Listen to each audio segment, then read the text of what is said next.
Hello दोस्तों, स्वागत है मेरे YouTube चैनल में। आज हम लोग कवर करेंगे दुनिया के टॉप 5 जियो पॉलिटिक्स अपडेट के बारे में, वो भी पूरे डिटेल के साथ। तो जो हमारी पहली अपडेट है वो है, क्या आपने कभी सोचा है कि अगर किसी देश की सरकारी सेना को ही आतंकवादी घोषित कर दिया जाए तो क्या होगा? ईयू ने ईरान की सबसे ताकतवर फोर्स को आतंकवादी संगठन क्यों कहा? इस फैसले से क्या तीसरा विश्व युद्ध शुरू हो सकता है? ईयू ने ईरान की रेवोल्यूशनरी गार्ड को आतंकी संगठन घोषित किया है। खबर क्या है? यूरोपीय संघ मतलब यूरोपियन यूनियन ईयू ने ईरान की रेवोल्यूशनरी गार्ड IRGC को आतंकवादी संगठन टेररिस्ट ऑर्गेनाइजेशन की सूची में डाल दी है। यह फैसला 2026 की शुरुआत में लिया गया। रेवोल्यूशनरी गार्ड क्या है? बहुत आसान भाषा में समझिए, IRGC Islamic revolutionary guard Corp, यह ईरान की स्पेशल और सबसे ताकतवर सैन्य फोर्स है। इसे 1979 की ईरानी इस्लामिक क्रांति के बाद बनाया गया। IRGC के काम देश की सुरक्षा, सरकार और इस्लामिक सिस्टम की रक्षा, विदेशों में ईरान के हितों को बचाना, मिसाइल, ड्रोन और साइबर वारफेयर। IRGC सीधे ईरान के सर्वोच्च नेता सुप्रीम लीडर को रिपोर्ट करती है, सरकार को नहीं। ईयू ने IRGC को आतंकी संगठन क्यों कहा? ईयू ने इसके पीछे 3 बड़े कारण बताए। कारण 1, ह्यूमन राइट वायलेशन। ईरान में सरकार विरोधी प्रदर्शन, छात्रों और महिलाओं पर हिंसा, हजारों लोगों की गिरफ्तारी। ईयू का आरोप, IRGC ने लोगों पर जबरदस्ती और हिंसा की। कारण 2, टेरर ग्रुप्स को सपोर्ट। ईयू का कहना है कि IRGC हिजबुल्लाह, हमास, हुती रिबेल्स जैसे संगठन को हथियार, पैसा और ट्रेनिंग देती है। कारण 3, यूक्रेन वार में रूस की मदद। IRGC ने रूस को ड्रोन और हथियार दिए, इनका इस्तेमाल यूक्रेन युद्ध में हुआ। ईयू इसे अपनी सुरक्षा के लिए खतरा मानता है। टेररिस्ट ऑर्गेनाइजेशन घोषित होने का मतलब क्या? बहुत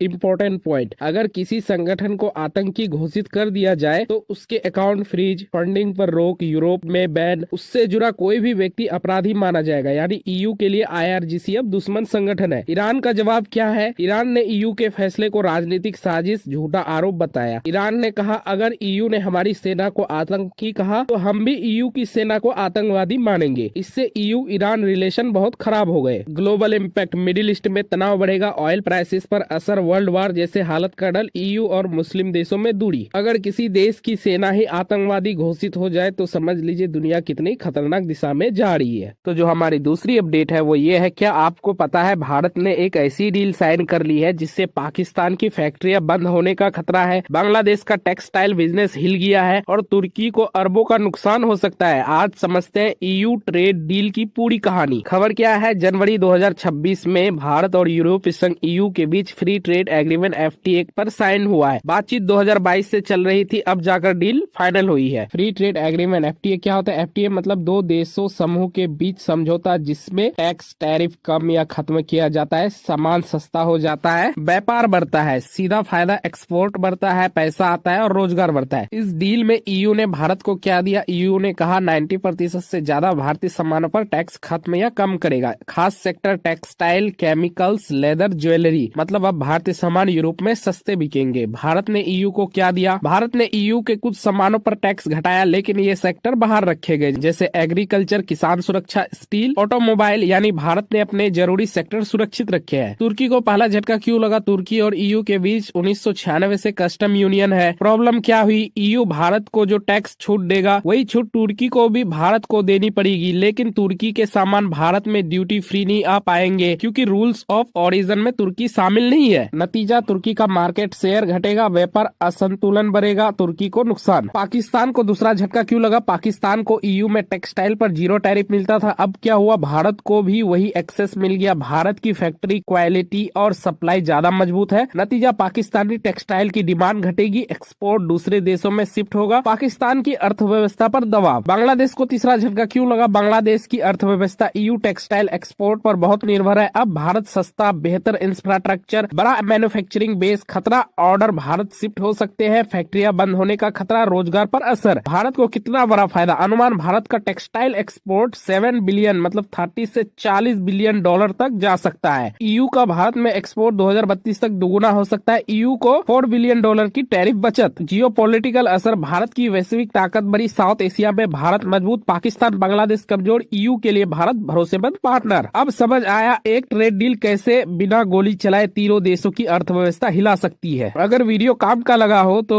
एक लाइक और एक सब्सक्राइब कर ही देना। तो जो हमारी तीसरी अपडेट है वो ये है, अगर अमेरिका और ईरान की लड़ाई शुरू हो जाए तो क्या पेट्रोल 200 रुपया हो जाएगा?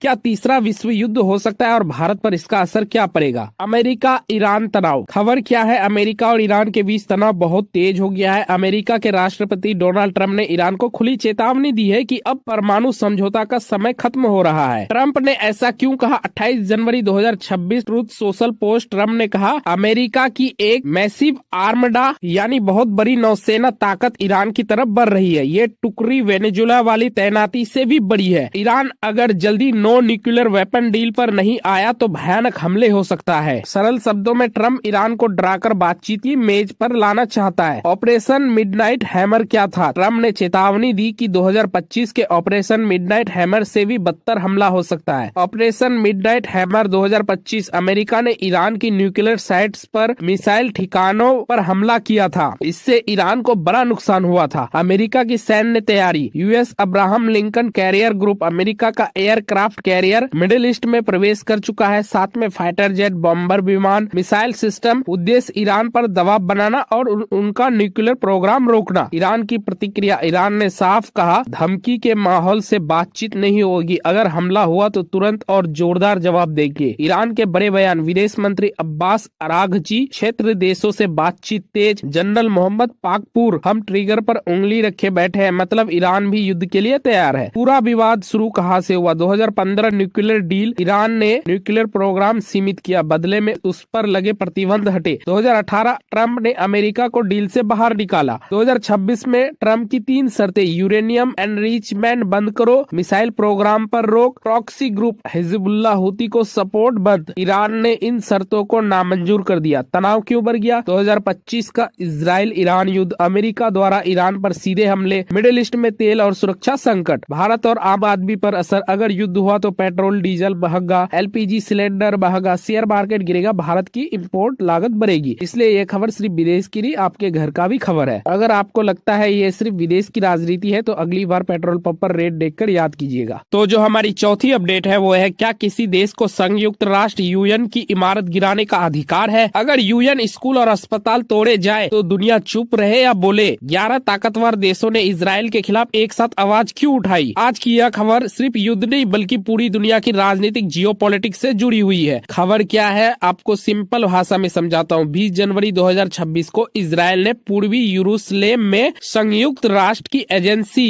UNRWA के मुख्यालय को तोड़ दिया। यह इमारत संयुक्त राष्ट्र UN की थी, किसी देश की नहीं। किन किन देशों ने विरोध किया? 11 देश के विदेश मंत्रियों ने मिलकर संयुक्त बयान जारी किया। विरोध करने वाले देश Britain, France, Canada, Denmark, Iceland, Ireland, Japan, Norway, पुर्तगाल, स्पेन, बेल्जियम। यह बयान ब्रिटिश सरकार की ऑफिशियल वेबसाइट पर जारी किया गया। इन देशों ने क्या कहा? इन देशों ने इजराइल के कदम को कहा अस्वीकार्य। उनकी मुख्य मांगे, इजराइल तुरंत UN की इमारतें गिराना बंद करे, UN परिसरों की पवित्रता का सम्मान करे, अंतर्राष्ट्रीय कानून का पालन करे। UNRWA क्या है? UNRWA United Nations relief and works agency. यहाँ क्या काम करती है? फिलिस्तीनी शरणार्थियों के लिए स्कूल, अस्पताल, भोजन, दवाइयाँ, खासकर गाजा पट्टी में। इजराइल का आरोप क्या है? इजराइल का कहना है UNRWA के कुछ लोग हमास से जुड़े हो सकते हैं, लेकिन संयुक्त राष्ट्र UN ने इन आरोपों को खारिज कर दिया। UNRWA प्रमुख का बयान, फिलिप लाजारिनी ने कहा, यह संयुक्त राष्ट्र पर अब तक का सबसे गंभीर और अभूतपूर्व हमला है। अंतर्राष्ट्रीय प्रक्रिया क्यों जरूरी है? इन देशों ने कहा UNRWA लाखों फिलिस्तीनियों के लिए जीवन रेखा है। अगर UN संस्थाएं सुरक्षित नहीं तो कोई भी सुरक्षित नहीं। यह मामला सिर्फ इजराइल फिलिस्तीन की नहीं पूरी दुनिया का है। अगर संयुक्त राष्ट्र भी सुरक्षित नहीं तो आम लोगों की सुरक्षा कौन करेगा? क्या दुनिया इजराइल पर दबाव बना पाएगी? आपका क्या मानना है कमेंट्स में जरूर बताएं। तो जो हमारी 5वीं और लास्ट अपडेट है वो ये है, अगर पड़ोसी देश पे आपके धर्म के लोगों पर हमला हो रहा हो और आपका देश चुप बैठा रहे, क्या ये सही है? आज 47% भारतीय क्यों कह रहे हैं कि भारत को बांग्लादेश पर सख्त कदम उठाने चाहिए। आज हम एक ऐसे सर्वे की बात करेंगे जिसने दिल्ली से लेकर गांव तक बहस छेड़ दी है। खबर किस बारे में है? भारत टुडे सी वोटर का mood off the nation MOTN सर्वे जनवरी 2026। इस सर्वे में लोगों से पूछा गया बांग्लादेश में अल्पसंख्यकों को खासकर हिंदुओं पर हो रहे अत्याचार पर भारत को क्या करना चाहिए। सर्वे का सबसे बड़ा नतीजा 47% भारतीयों का साफ मानना है भारत को बांग्लादेश के खिलाफ और मजबूत व सख्त कदम उठाने चाहिए। इसका मतलब सिर्फ बयान नहीं, सिर्फ चिंता नहीं, बल्कि ठोस एक्शन। ये सर्वे क्यों अहम है? ये सर्वे पूरे देश से डेटा लेकर बनाया गया। इसमें शहर प्लस गांव दोनों की राय शामिल है। ये दिखाता है कि देश की जनता क्या सोच रही है। सिर्फ सरकार ने इस मुद्दे पर चर्चा की। राजदीप सरदेसाई, गौरव सावंत, गीता मोहन। बांग्लादेश में क्या हो रहा है? बांग्लादेश में हिंदू मंदिरों पर हमले, अल्पसंख्यक परिवारों पर हिंसा, जबरन पलायन की खबरें। इसी वजह से भारत में गुस्सा बढ़ रहा है। पहले के सर्वे क्या कहते हैं? 2024 के न्यूज एक्स पोल में 96% लोग हस्तक्षेप के पक्ष में थे। चीन पाक बांग्लादेश नेक्सस पर डर। MOTN सर्वे के मुताबिक 48% लोग बहुत चिंतित, 72% लोग कुल मिलाकर चिंतित। मतलब लोगों को डर है कि ये तीन देश मिलकर भारत के खिलाफ साजिश कर सकते हैं। ऑपरेशन सिंदूर पर जनता की राय। पहलगाम आतंकी हमले के बाद भारत का जवाब। 55% लोगों ने कहा ऑपरेशन सिंदूर भारत का मजबूत जवाब था। सरकार को चेतावनी वाले संकेत। सिर्फ विदेश नीति ही नहीं, अंदरूनी मुद्दे भी सामने आए। भ्रष्टाचार 45% बोले कम हुआ है, 47% बोले नहीं हुआ है। अर्थव्यवस्था और असमानता, जनता में चिंता के संकेत। सरकार के लिए वार्निंग बेल। इस सर्वे का राजनीतिक मतलब 2026 के माहौल में जनता चाहती है स्ट्रॉन्ग फॉरेन पॉलिसी, पड़ोसी देशों पर जीरो टॉलरेंस, मोदी सरकार की छवि स्ट्रॉन्ग बट टेस्टेड। आप क्या सोचते हैं? क्या भारत को बांग्लादेश पर सिर्फ बात करनी चाहिए या सख्त कदम उठाने चाहिए? कमेंट्स करके जरूर बताएं। तो दोस्तों ये था टॉप 5 जियो पॉलिटिक्स अपडेट। अगर वीडियो पसंद आया तो वीडियो को लाइक कर देना, चैनल को सब्सक्राइब कर देना। मिलते हैं अगली वीडियो में, तब तक के लिए जय हिंद, जय भारत।